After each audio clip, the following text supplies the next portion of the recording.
Hi, I'm Laurence Parker-Brown. Welcome to the Inside Network.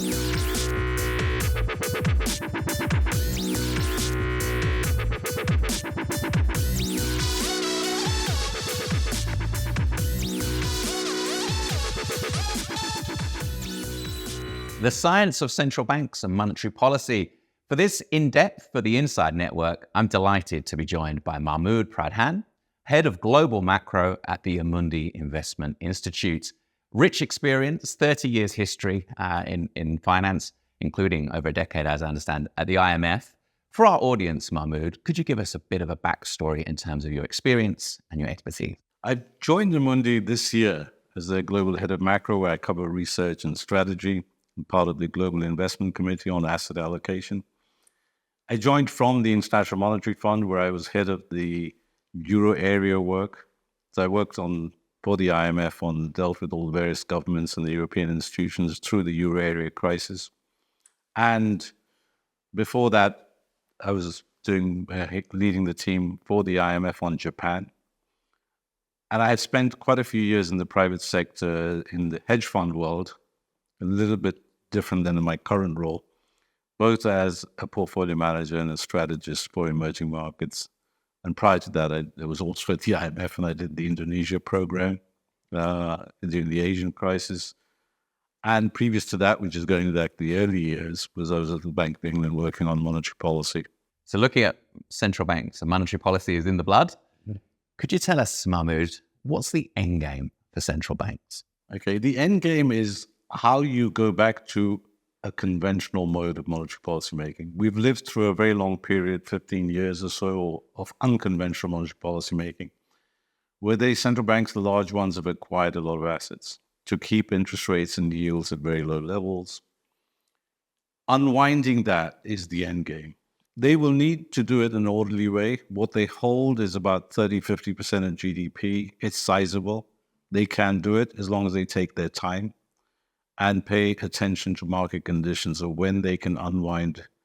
When markets are favorable, they can unwind more and so on. So providing they don't do it in a formulaic way that per year they need to unwind by an X amount.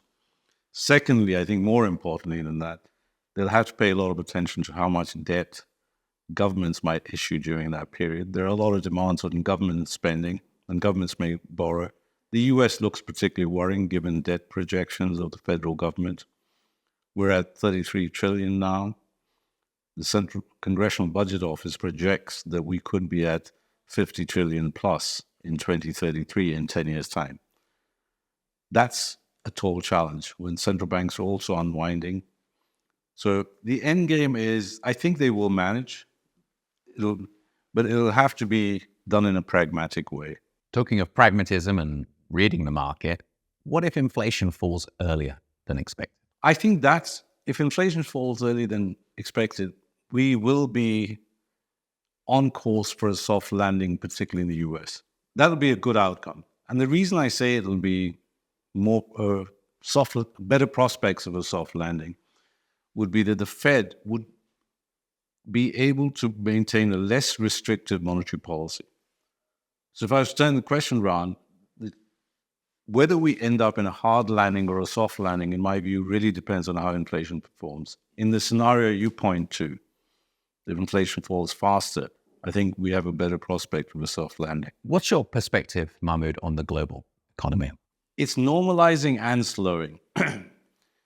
Normalizing from the shocks we've just lived through, COVID and so on, and the war, with still some uncertainty on more recent conflicts and energy prices globally. But it is slowing. Global growth projections are slowing. In principle, we could be in line for a global soft landing. That's the optimistic view. I think China is on a more lower but a more steady kind of slower pace of growth. The spillovers from China are less in terms of the impact China has on the rest of the global economy, are less than what we would have seen 10, 15 years ago. A soft landing, but with some risks stemming from the geopolitical environment, fragmentation in the world, with more what we're seeing is less globalization, less integration of global economies. So beyond the kind of near term, I would say we're looking at potentially a lower growth around the world. You touched on some of those risks, including fragmentation. What are the key challenges to the global economy? I think the key challenge is, first, in the near term, can we manage a soft glide down in terms of inflation? That's the biggest one. Okay. And the reason I say that is because that would allow policies to be less restrictive and a little bit more supportive of growth. The fears that many have of stagflation really stem from sticky inflation. So the first one, I think, is how inflation performs. That's the biggest challenge. Secondly, how governments will deal with various demands for public spending. Globally, I'd say the geopolitical environment may call or may urge some governments, may call on some governments to increase defense spending. That increases borrowing requirements. Climate finance is climate challenge, how we get to net zero. Who's going to pay for this net zero transition is a really big challenge.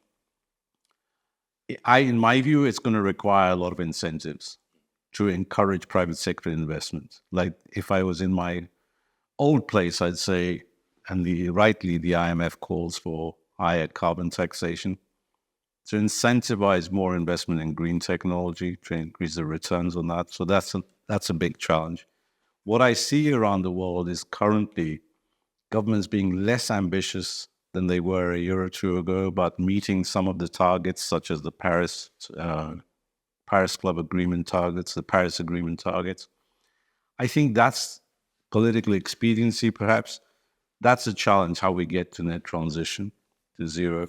And finally, how we deal with the geopolitical environment where there are increasing tensions that essentially will impact growth, impact some divisions around the world, some further divisions around the world. I think those are kind of the challenges that we all face.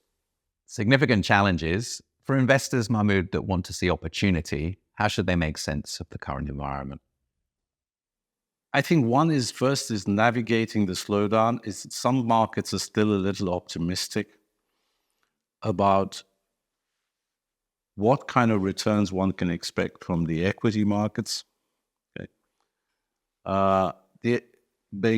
Given the growth outlook, some markets are still a little bit optimistic in what the implied earnings estimates are. So in the equity markets, investors will need to be a lot more selective. I think it is possible that we're kind of seeing a structural shift away from a passive investment environment to a slightly more active investment environment. That's kind of speaks to being more selective in particular sectors and so on. Secondly, I'd say that the big challenge for investors now is bonds are finally paying them a return. Okay. That is competition for both the equity markets, but it's also competition for a lot of other investments, alternative investments, private equity, etc. The costs of financing are higher. Okay. So there's a lot of changes going on within the investment industry. And I think investors will be faced with being more selective and questioning strategies that worked well for the last 10, 15 years. And by and large, I'd say one common factor for those strategies was the low cost of finance. Once that changes, certain strategies are going to have to be looked at differently. Thank you very much, Mahmood Pradhan, for offering your insights on the endgame for central banks and monetary policy. Thank you, Laurence. Thank you. It's a pleasure to be here. Thanks.